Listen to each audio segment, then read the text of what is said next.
से बात करते और उसका कुछ ना कुछ सरकार अवश्य उन बातों पर ध्यान देती। पर आपने ये सोचा कि हम बीजेपी को ज्वाइन करें और तीनों के तीनों ने बीजेपी ज्वाइन करके बीजेपी के कैंडिडेट बने, तो ये बात कहीं ना कहीं लोगों को गले नहीं उतर रही थी और उन्होंने अंततः यही फैसला किया कि कांग्रेस की सरकार है और कांग्रेस के ही प्रत्याशी को हम इस बार जिताकर भेजेंगे।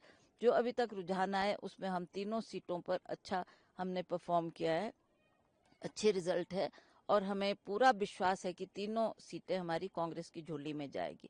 जहां पर पूरे देश की बात है वहां पर हमारी जो गठबंधन की सरकार है उसके फेवर में ही लोगों ने वोट किया है। और बीजेपी की सरकार जो उत्तराखंड में है वहां पर तो सरकार भी बीजेपी की है और वहां भी कांग्रेस लीड कर रही है। तो इसका ये सीधा सीधा तात्पर्य है कि लोगों का मन अब मोदी की सरकार से ऊब चुका है। जिस तरीके के प्रलोभन दिए, जिस तरीके की उन्होंने लोगों को आशा दी, उस पे वो खरे नहीं उतर पाए। मैंने बार बार ये बात कही है, चाहे वो महंगाई की बात थी, युवाओं को नौकरी देने की बात थी।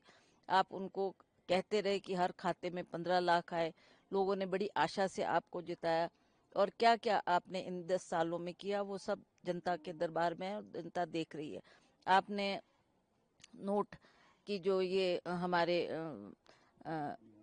डिमोनेटाइजेशन की, उसका भी बहुत इम्पैक्ट पड़ा। लोग बहुत उस टाइम लोगों ने सफर किया और इसका भी लोगों के मन में ये था कि नहीं, अंततः हमको कांग्रेस को ही लाना है, कांग्रेस को ही जिताना है, क्योंकि यही एक पार्टी है जो कि देश का भला कर सकती है। तो आज के रुझानों को देखते हुए मुझे पूर्ण विश्वास है कि राहुल गांधी जी ने जिस तरीके से अपना भारत जोड़ो यात्रा में काम किया है, उन्होंने डायरेक्ट लोगों से संपर्क किया है, तो लोग इन बातों को देख रहे हैं। अब तो वो पार्लियामेंट में हमारे लीडर ऑफ ऑपोजिशन है, जिस तरीके की बातें उन्होंने पार्लियामेंट में रखी है वो भी लोगों के घर कर गई है और लोग मानते हैं कि राहुल गांधी एक ऐसे व्यक्ति है जो ग्राउंड स्तर से जुड़े हैं और लोगों की मुद्दों को वो अवश्य उठाएंगे और तभी लोगों ने इस तरीके के रुझान इन इलेक्शंस में दिए हैं। जैसा आप क्लेम कर रही हैं हिमाचल में तीनों सीटें कांग्रेस पार्टी जीतने वाली हैं, जो 18 महीने की कांग्रेस की सरकार है, क्या आप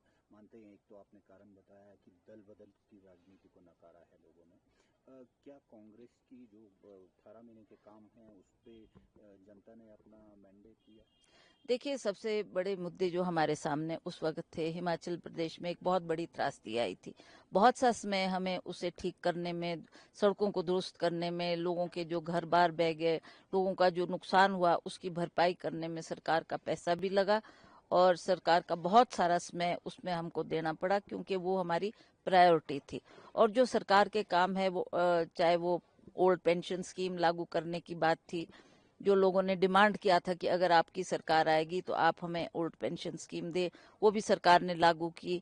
और उसके बाद जो हमारी महिलाओं को 1500 देने की बात थी, वो भी सरकार ने धीरे धीरे हर क्षेत्र में उसकी शुरुआत की है।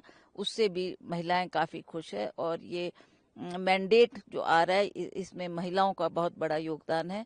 उसी तरह से जो हमारे दूध के रेट बढ़ाने की बात थी, वो भी ग्रामीण महिलाएं जो गाय पालती है, गाय के दूध को बेचकर वो अपना घर बार चला रही है, उनको भी ऐसा लगा कि हम ने जो मांग की वो सरकार ने हमारी मांग पूरी की है।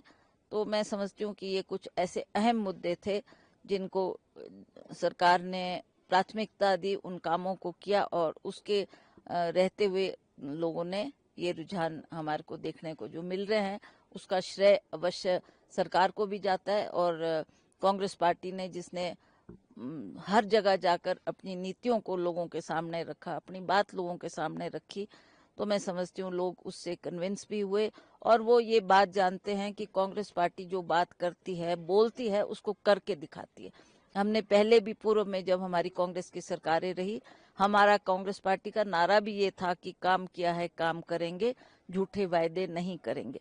तो पहले भी ये काम होते रहे, हमने जो वायदे किए उनको पूरा किया और अब भी जो हमारी सरकार है उसमें भी हमने जो 10 गारंटियां दी थी उसमें हमने कम से कम 50% गारंटियों को हमने पूरा किया है और अभी 3.5 साल बाकी है हमारे पास। अब इन कामों को भी हम अवश्य प्राथमिक तौर पे पूरा करेंगे। न्यूज नेशन अब व्हाट्सएप पर खबरों के ताजा अपडेट के लिए न्यूज नेशन के इस क्यूआर कोड को स्कैन करें।